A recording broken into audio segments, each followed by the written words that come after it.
Привет, меня зовут Аля, Я кинолог и зоопсихолог. и сегодня я вам расскажу, что такое паттерн поведения и как с ним работать.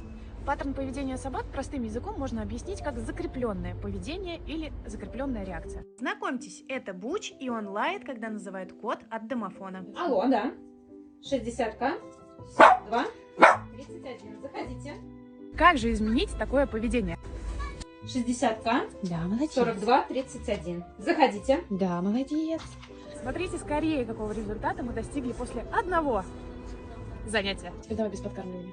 60К, 42, 31. Заходите. Хочешь больше узнать о собаках? Подписывайся на мой инстаграм, здесь интересно.